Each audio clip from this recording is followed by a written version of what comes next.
Castbender Podcast is proudly partnered with Avatar, The Legend of Korra Online.com and ComicRelated.com.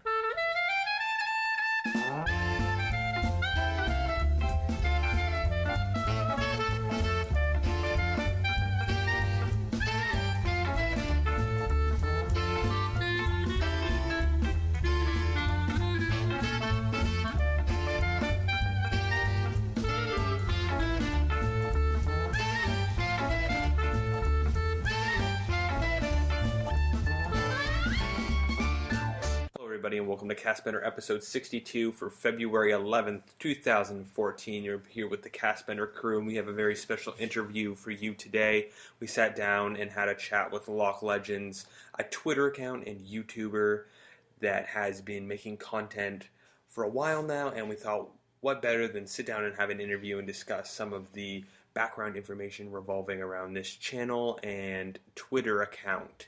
So we talk about Season 3, how they got involved in the fandom, where they began, and just some predictions and everything. It was just a real fun interview. We're continuing along the series, and we hope you enjoy.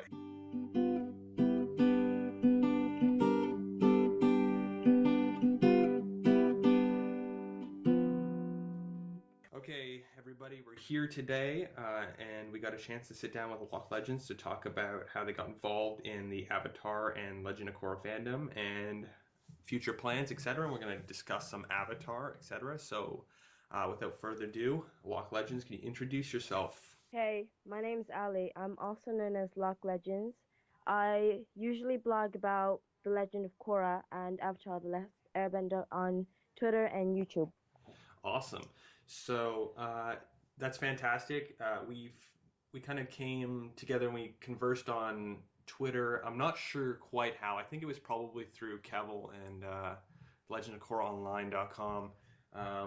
But we're gonna ask you some questions and then we'll just talk about some Korra to make it fun. So the first and kind of staple question that we always ask anybody that comes on the show is your favorite character and your favorite element. My favorite character. Right now I don't have a really strong favorite character because I haven't really seen anyone who has really big bending. Like in Avatar The Last Airbender, the bending was really intense, but in Legend of Korra we don't really have that.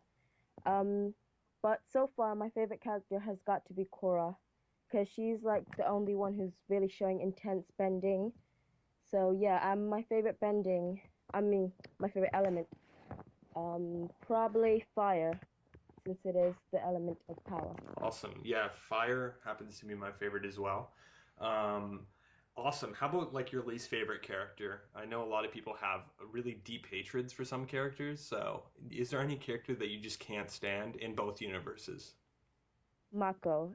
He's just so annoying. Yeah, Mako. He just picks on Asami and Korra. It's really annoying. Yeah, Mako, I think we generally agree that Mako. I try to back up Mako sometimes, but I usually actually now spend most of my time trying to back up Asami more than I do Mako. Mm-hmm.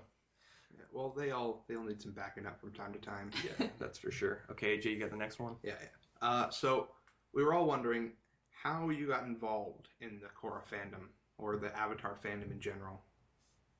Well, I did watch Avatar The Last Airbender, so obviously it ended and The Legend of Korra came on and I really liked it. But when it was book 2, I think it was Beginnings Part 1, I started a Twitter and YouTube account and I just started blogging about Korra. I got inspired by Korra Spirit and Emergency Awesome to do YouTube videos about The Legend of Korra updates, and I just started a Twitter account so I can promote my YouTube videos more and, get across some Korra updates. Awesome. Teagan, you have another question? Yeah, so you're from the UK. How large is the fandom there and what's it like? Well, in the UK, I actually only have one person who likes The Legend of Korra, and my friend, he hasn't even seen book 2, so I don't think that The Legend of Korra is that big in the UK, but it is really big in the US. Yeah. Does Nickelodeon have a channel in the UK, or is it just run through sub channels. Yeah, Nickelodeon has a channel, but it's not really airing a lot more than in the US. Yeah, definitely. Yeah, we're in Canada, so again, we border the US, and sometimes we get it during the same time period, the same slot that the US gets it. But in the past, was it season one that technically aired after? Yeah, season one didn't air for like almost a year Yeah, afterwards. Whoa. it's ridiculous. And I don't know, Jay, you can hazard a guess that Canada doesn't really have a large fandom for Avatar Not a as well. huge fandom, but there's when you go to like the anime conventions or something, there's always the representations of Aang or Korra or the Right. favorite characters Yeah. there. Yeah. So, okay, so what was your inspiration? What was your inspiration to create your Twitter account and your YouTube videos? It has to be Core Spirit because I saw her YouTube videos, and at that time I was into Korra, but I wasn't really a huge fan. But then like her updates kind of updated me about Korra and the information, and I kind of got into it. So I decided, hey, I should do a YouTube account and do videos. So I started a Twitter account, and yeah. Awesome. Now, yeah, we took a look at a lot of your videos, and how did you really, garner those skills? Because you have some, nice editing and some nice, slides and stuff like that. How did you learn that? Was that through school, or did you just kind of learn it by yourself? Um, I don't know. My YouTube videos really changed a lot. I deleted some, but like I kind of, you could say, kept updating my YouTube videos. They're really different now because I used to do like really small videos. I just said an information and then it just kind of blacked out. Hmm. But now I guess I kind of updated my YouTube videos. Fantastic. So yeah, I kind of learned myself how to do things as well. Hmm. And so you said you got inspired by Korra Spirit, right? Yeah. And when did you kind of start watching her videos? Was it a long time ago or was it just recently? Um, it definitely wasn't just recently. I could say about more than 6 months ago. Okay, Yeah. okay, awesome. AJ? Do you have any plans for the future, and do you wish to expand to other avenues of fandom and stuff? Uh, I think so because I really want to do like reviews and stuff, but I haven't really done reviews on my channel. Well, not a lot, but yeah, I think I will be doing more stuff on my YouTube channel and my Twitter, and I'll be more live on my Tumblr channel because I'm not really like online on my Tumblr channel. Awesome. Yeah, Tumblr is such a great place for the fandom. You see a lot of people that Yeah. reblog or post photos and either ones from the TV show or ones that they've created themselves. And shipping is a big part of Tumblr. What's your opinion on shipping? Are you for it? Are you against it? Well, I do ship some things, but sometimes it can get a little bit crazy. But yeah, I am definitely for shipping. It's really cool. Awesome. Tegan?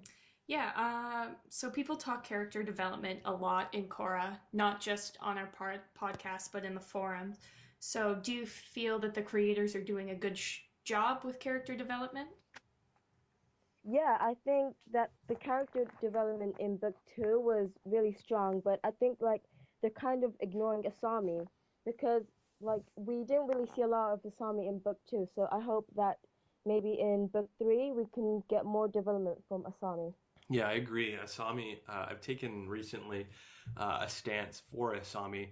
I've seen some crazy things said about her as a character, and I've seen people, use derogatory terms to explain, her type of relationship with Mako and how she's shafted Korra and etc. How do you feel about that whole relationship thing between Asami, Korra, and Mako?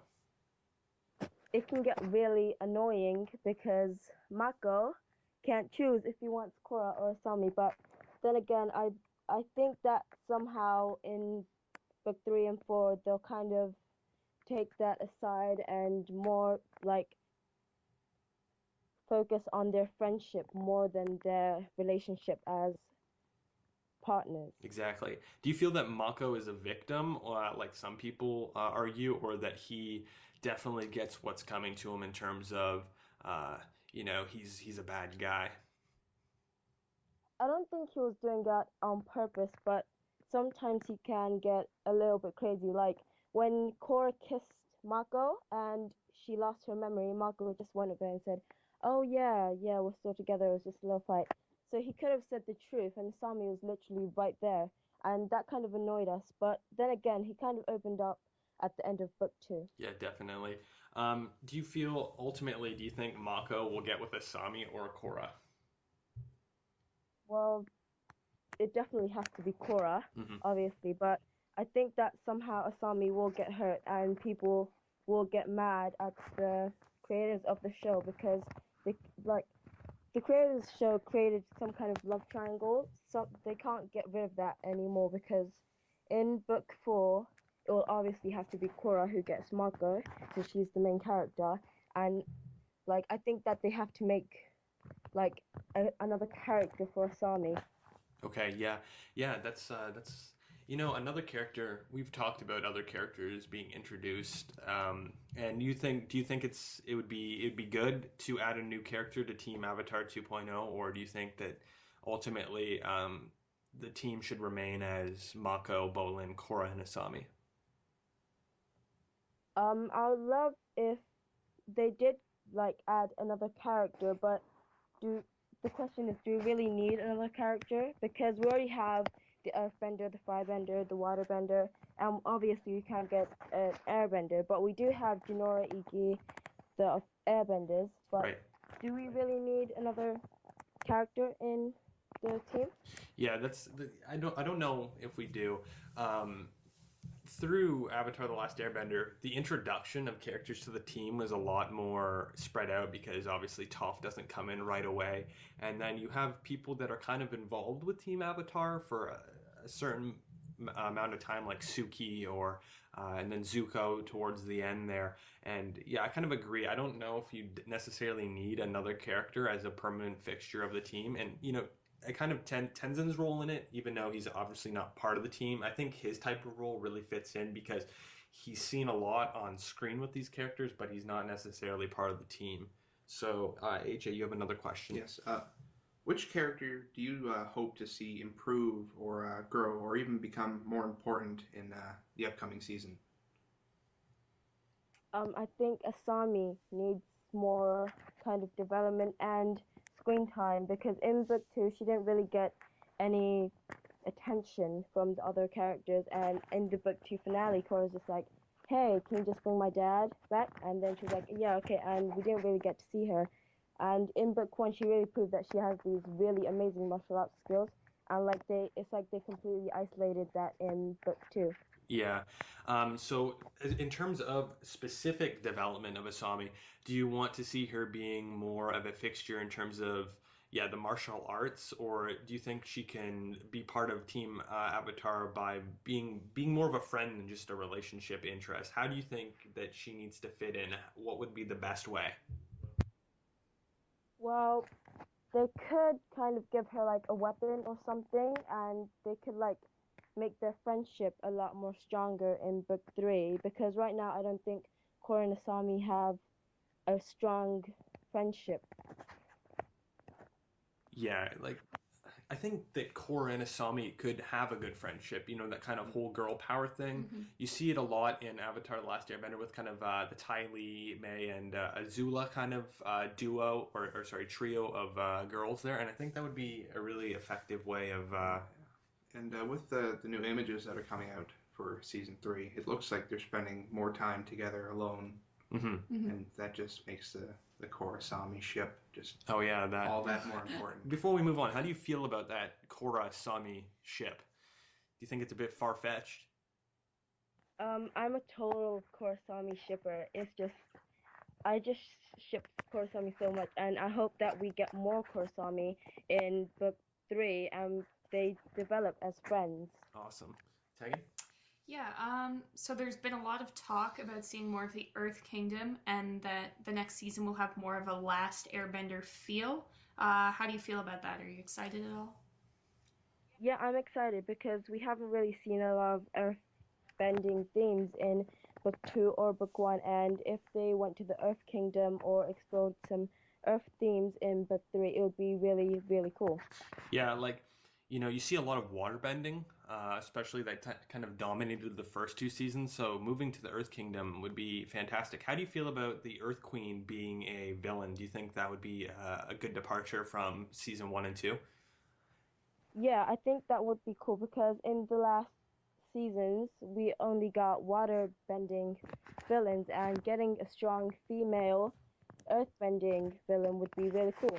Yeah. Do you see the Earth Queen, or sorry, Earth Queen being more of a intellectual kind of like paced villain if she is one where she tries to trick Korra and Team Avatar, or do you see her being something of like a brutal, out there, I'm gonna kind of strong arm you? I kind of see her tricking Team Avatar into thinking that they're friends, just like Unalaq, but like it's obvious that she's a villain, and then like plot twist, she's a villain. Yeah. So you see her as more of a befriending the team and then turning on them later. Yeah. Okay, fantastic. Um, how about bossing say? I know you were involved in a chat with myself and the Legend of Korra online. Do you think that bossing say will have changed a lot in these past 70 years, or do you think it will be kind of remaining the same as we've seen? Yeah, I think Bossing Say will have a lot of more technology since it was a really big kingdom and it did survive the Hundred-Year War for a very long time. So maybe the technology and the population will grow. And yeah, I think Korra and the team will go to Ba Sing Se and explore some earthbending things. Fantastic. Okay, so AJ, you have a question?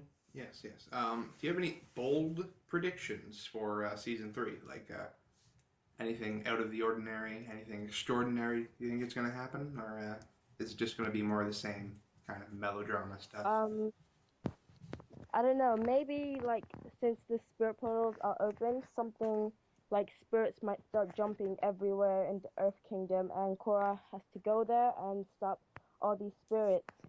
So yeah, that's one of my theories. That's another thing. If we get a departure to the Earth Kingdom and focus on a lot of that during season three, that leaves a lot of things open from the end of season two in regards to the spirits. We know that they've kind of made Spirit Wilds and Republic City. Do you think that they can tie in the Earth Kingdom kind of themes with the spiritual kind of upheaval that happened in season two and is going to be carried over to season three? Yeah, definitely. I think that spirit vines will be growing a lot in Ba Sing Se and the Earth Kingdom. So, like, Korra has to go there again to stop all these hallucinations and stuff from happening, and then, like, just fix stuff. Yeah, definitely. How do you feel about Lynn? Do you think her story is going to be explained in book three finally, and we're going to get some answers about her? Yeah, I mean, the creators did say that we're getting a lot of Lynn and we're learning a lot about her family in book three. So maybe we're gonna find out who her father is, or maybe her father will be the villain in all this. All right, so Nickelodeon up front, what do you expect to hear from that? I hope we get some screenshots and we get a trailer since I think in book one we got a book one trailer in the Nickelodeon upfront. So I'm expecting a book three trailer, obviously, because the upfronts are coming out next month, I think. And yeah, maybe we will get a trailer. Definitely. That'd AJ? be really cool to see a trailer come out, but I've learned to never get my hopes up with this kind of stuff. Yeah, definitely. So Yeah. revisiting to your other point, AJ's got a question. Yeah. So considering we have had these kind of like melodramatic villains, we've had Tarlok and Amon who kind of fell flat. And then we had Unalaq who became the Dark Avatar and was defeated in 5 minutes. So your theory about Lynn's dad being a big villain in the next season, do you think it'll be a widespread villain or like a one episode villain? I think it's going to be like like a sub villain, like Varric was. He wasn't really a big villain, but he was a villain trying to stop Team Avatar. So yeah, I think that will be one. And Grey Lice did say that she's voicing a bad girl, so I don't think it might be the Earth Queen, but I think that the bad girl will be a villain and will help Lynn's father. Awesome. And I've talked about this on other episodes, kind of a layered approach to villains and rivals, and how instead of just having one, that you kind of have a couple just to kind of make things interesting. It was announced that there will be a character named Opal a while ago, and that April Stewart, I believe her name is, will be playing that character. Do you feel that Opal will be a friend of Korra, a rival of Korra? How do you think that character might fit in? Um, the person playing Opal is Alison Stoner, and Alison Stoner Right. is a very young Disney star. So I'm saying that Alison Stoner will be voicing a girl like around Korra's age, and they'll meet her in the Earth Kingdom, and she might become a friend or maybe a love interest for Bolin since they're both Earthbenders. Yeah, that would be interesting. Now, talking about Bolin, a lot of people were critical of his screen time in season two. He did obtain a lot more than book one, but it seemed to be stagnant. It seemed to be similar every episode. How do you feel about Bolin's character in season two? I think Bolin was the main humor character. He was kind of bringing the humor in book two, and he was bringing the light side in the dark. So yeah, I think he was really funny, but I think they could have gave him like a more serious story. And from the past screenshots of Bolin, I think that we're going to get a more serious side of Bolin in book three. Cool. AJ? Yeah. I've had this theory brewing for a while that you remember the old woman at the Fire Nation Spirit Oasis that like revived Yeah. Korra. I have a theory that that is Azula. Do you think that it's plausible that that could be Azula, or if it's not Azula, do you think we could be seeing a refresher with Azula sometime in the next season, or do you think it's completely out of the question? Well, I don't know because Grey Delight said that she won't be voicing Azula in book three, but it might be interesting to see that old lady again in book four because it's rumored that book four will be concentrating on the element of fire Hmm. since it's kind of going in an order. That's true. How about other characters? Like we know Zuko is still around and kicking. Do you think it's possible for us to see Zuko in book four if that's the theme? Yeah, I think because I don't think that the creators would just randomly say that Zuko was confirmed alive if they weren't going to show him in a future season. So yeah, I think like Zuko would help Korra in book four. Awesome. I've seen this theory kicking around and I want to bounce it off you. Um, People have been saying that it's possible that Lin was resentful of Korra because it's possible that Aang uh, was responsible for not saving uh, Toph, and then as a result of that, she died. Do you think that could be a possible theory that Aang could not save Toph when she was in need of saving, or do you think that is just a rubbish opinion? It's you could say it's possible, but it's not very likely to be in the Legend of Korra. And if that was the case, I think that Lin would have discussed that with Korra, or she would have got some kind of flashback when she was with Lin. Cool. AJ, you have some questions specifically about the comics. Yes. So we just finished our last trilogy of comics, Hmm. and the new one comes out, I believe, in March. So, what are your expectations for this new coming comic? Are you excited to see Toph back in the action? And Yeah, now we have this whole other subplot with Azula running away to do whatever she's doing because she's crazy. So, what do you think's going to happen? well, it is kind of focusing on the Team Avatar, creating Republic City, and the Yang Chen Festival. I think that's how you say it. And yeah, I think that I am really excited that Toph is coming back. And from the preview we have had of the comic, I think it will be really good. I'm excited that we got to see some new comics and a preview of Toph. So yeah, I think that we're gonna get a lot more Toph, and we're going to be really, really, really excited for this. Awesome, awesome. Do you think this the continuation of the comics can happen to The Legend of Korra after it's finished, or think it's going to be too wrapped up to have a comic series? It's really likely that this will happen, but Brian did say that after The Legend of Korra, we will not be having any more Avatar seasons or any more episodes of Avatar, but it is very likely that we will be getting the Legend of Korra comics. Okay, yeah. So they did kind of talk about how that maybe after Korra it would be the end. Do you think they could possibly revisit that though? And I've been a big supporter of we're gonna have two series about different avatars. One obviously being Aang and one being Korra, and that kind of theme is great. But do you think it's possible for them down the road to do another series within the universe, but not as an avatar, or even possible for them to go back and look at past avatars? I know a lot of people like Kyoshi and would like to see a series on that. So do you think that's possible? Maybe not immediately after Korra, but a couple years down the road. I think that maybe we will be getting Avatar 1 episodes to explain more about Avatar 1, but it's it's not very likely that we will be getting more Avatar series or seasons. Okay, cool. The creators are obviously, very creative and they're great storytellers and they brought something to television and to media that is pretty original.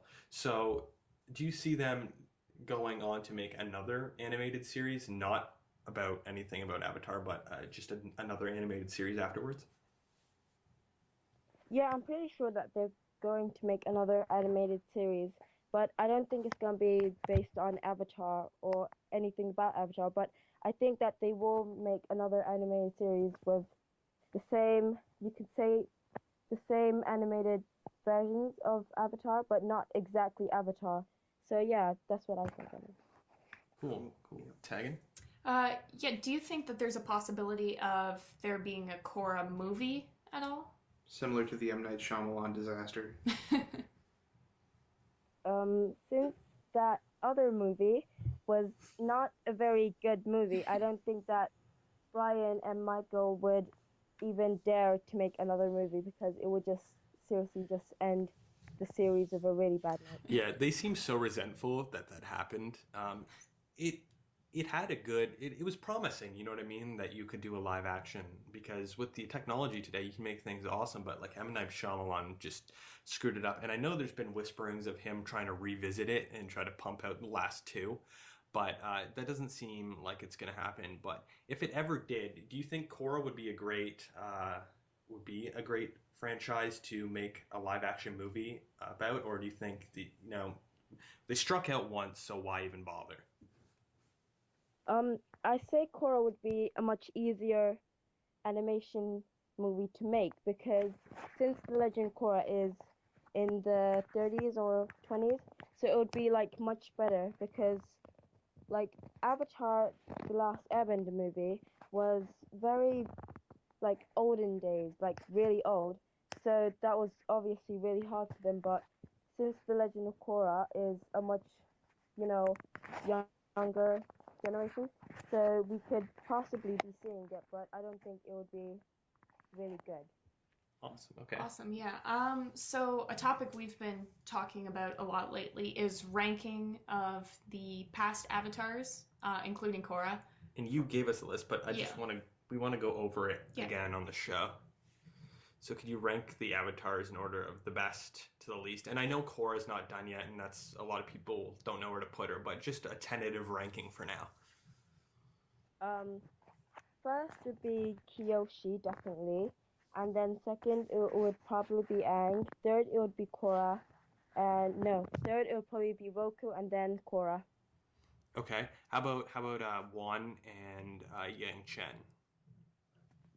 I would say Wan was a very strong avatar, but he wasn't as strong as Korra or Aang, since Korra and Aang really pushed the limits of energy bending, and Avatar 1 kind of just perfected all four elements instead of really focusing on energy bending. Okay, awesome. And do you think Korra has the ability to move up in the ranks after all 4 seasons are done, or do you think that she will stay around the same position?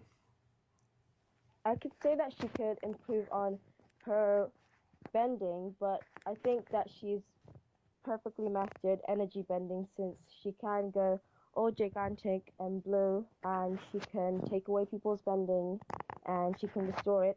But I think that she still has a lot to learn on the other bendings. Yeah, cool. How do you think she's going to cope without the her past Avatar lives to help with her? Do you think she's going to be able to be all right as an Avatar, or do you think it's going to affect her in a negative way? I think it will affect her, but since the spirit portals are open, she can always just go into the spirit world and try to search for the past avatars. But it would be really hard for Korra because the spirit world is really big. Yeah, some people have attacked the whole fact that, people have been like, she's going to regain that connection. Some people have said that's stupid because Korra is her own avatar. The series is about her, so why do we need them? And I've argued that it's not that Korra necessarily needs them, but it kind of expands the lore of the show. You get to find out more, and it's a great way of looking back at her life as different avatars.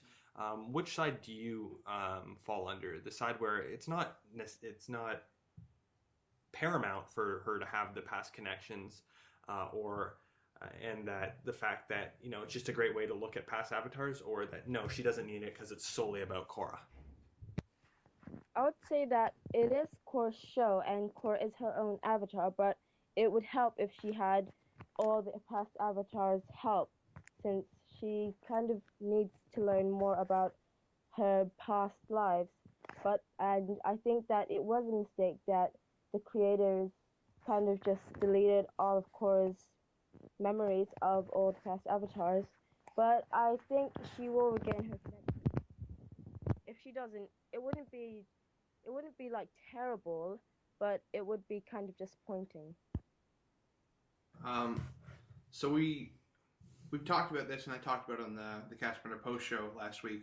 But a big reason for why most of the fandom is stuck around for Korra is the nostalgic factor of the past avatars like Aang and Roku and all that. So do you think without all the past avatars, it's going to negatively affect the fandom?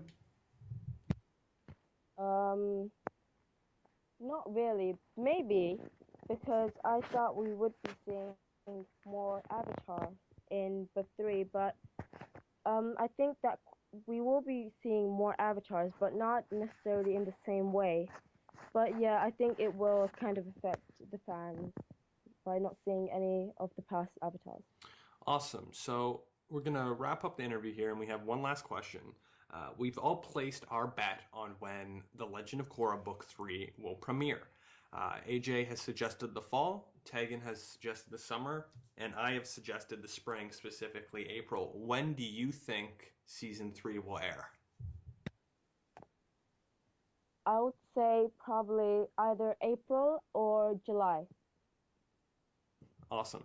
So thank you very much for coming on the show, everybody. LOK Legends. Do you want to plug any of your social media so people can come out and find you if they haven't already? Okay, so you can follow me on Twitter. My name is LOK Legends, and you can also subscribe me on YouTube. My name is LOK Legends. Fantastic. So thank you again for coming on the show and gracing us with your presence. So you guys can go over and subscribe to the YouTube channel and the Twitter feed, etc. And thank you again for coming on the show, and we hope to do it again. Thank you.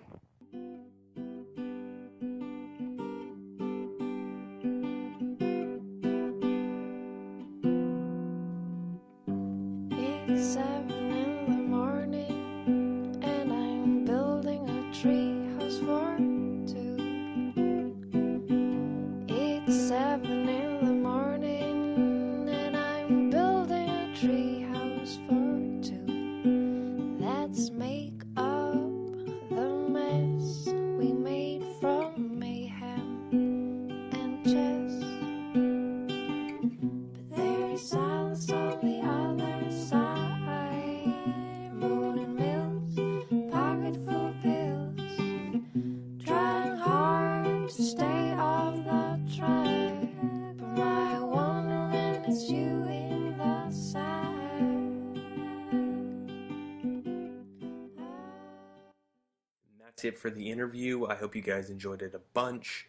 LOK Legends was great to have on, and we're going to include all the contact information and where to find them online in our show notes. But just before that, I'm also going to go over our contact information. So you can go to our website, castbender.ca, and that is really the hub for everything castbender related. You can find the FAQ pages, the host pages, and all information about us and our show there.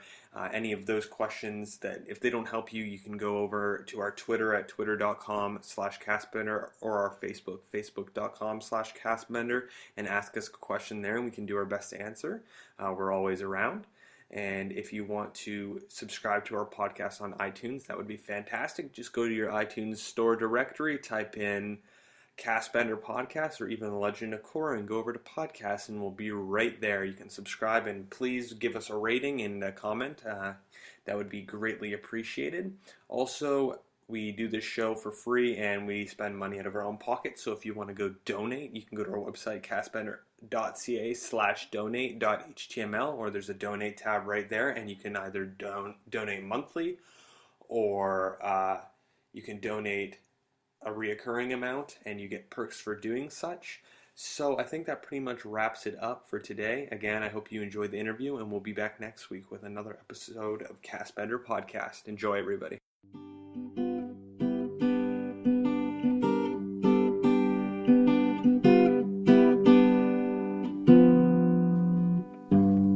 It's 7